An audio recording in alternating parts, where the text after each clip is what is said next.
outfits. What can I do for you, darling? You don't gotta be so forward about my reasons, Captain. Let me get a good look at you. Turn around, please, darling. My word. Such muscular shoulders. You're a vision, dear. I am no such thing, ma'am. Nonsense. You're absolutely lovely. Chin up now. I have just the thing for you. Let me do a back-of-the-envelope calculation. Materials, labor, licensing and copyright. There.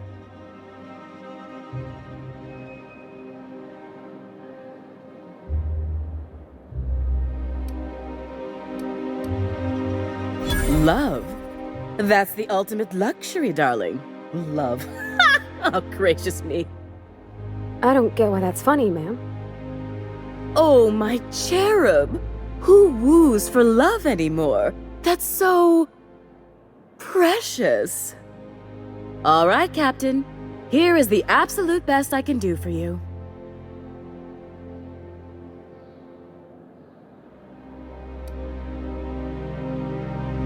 Darling, do I look like an amateur? I read her measurements by eye, and don't you ask, because they're no one's business but her own. There are some things I simply cannot skimp on, darling. Such a lovely young lady deserves the best. Now stand back. Back! I'll enter the settings and get these machines spinning.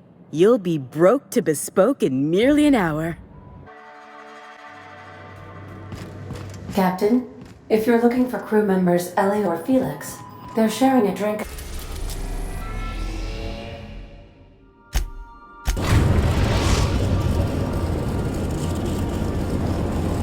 Destination reached. The groundbreaker.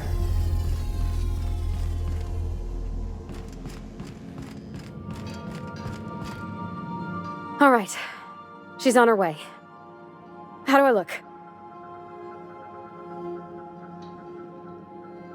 Oh, my hands have finally stopped shaking.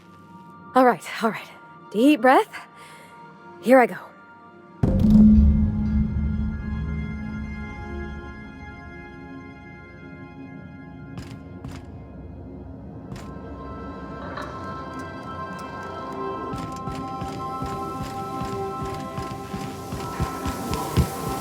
On standby for command. Anyhow, so I told him, Dad, I'm a big girl now. I ain't need your help. I can do it on my lonesome. What did he say to that? Have at it then. And he handed me his favorite wrench, the one he used for the canner. He was probably half as tall as I was. He didn't scold you for talking back to him? Nah, he was never like that. I always thought it was funny when I get indignant about something. Then he'd watch me do whatever it was, make sure I didn't get hurt, but he'd never interfere. I learned a lot that way. I wish I could have met him. Anyone who helped shape you must have been a special person.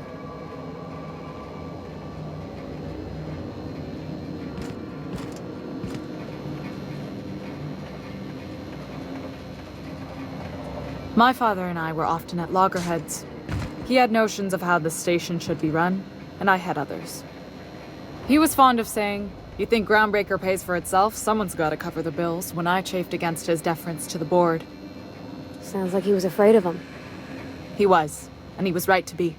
Didn't mean I had to like it.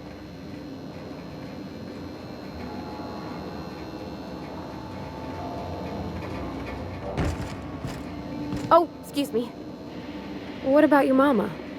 I don't mean to pry, you just hardly mention her, and I've been wondering. She passed when I was small. Taught me how to change a fuse on her deathbed. Even sick, she was patient with me. She kept exhaustive journals of my childhood, my father said. Like she was A/B testing child-rearing. Must be you got that exacting nature from her. Exacting is a kind way to put it. Inflexible, my father would have said. Bull-headed. Cold.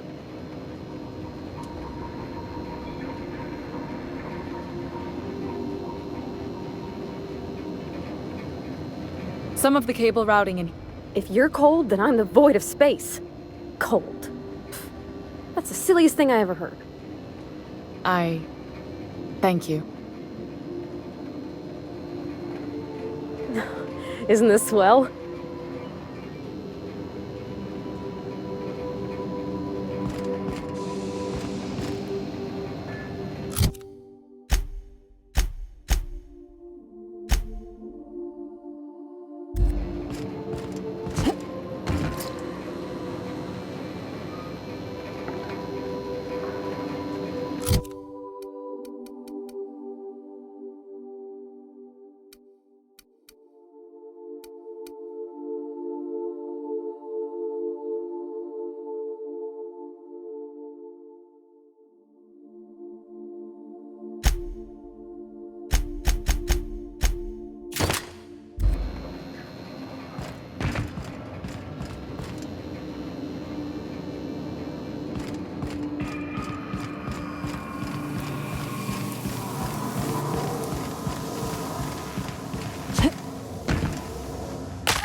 A reminder to all crew members, there is only one toilet on the ship. Okay, Captain, she's gone. I feel like running laps around the cargo bay. So she got here, and, well, she sneezed. She said, "Wow, new soap?" And I was like, "Yeah, rosish." Turns out it tickled her nose. Oops. And then she just sort of touched my arm real gentle-like and called the cut of my outfit elegant.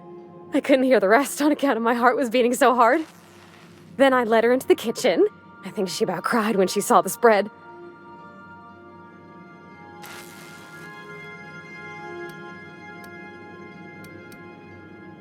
She stood stock still and just said, "Oh, real soft." Oh, and let me tell you, I was sweating. And then she blinked and said, "Is that dustback casserole?" I told her how we got Mr. Raymond to bake it for us, so it was double authentic. Made by a real live monarch person.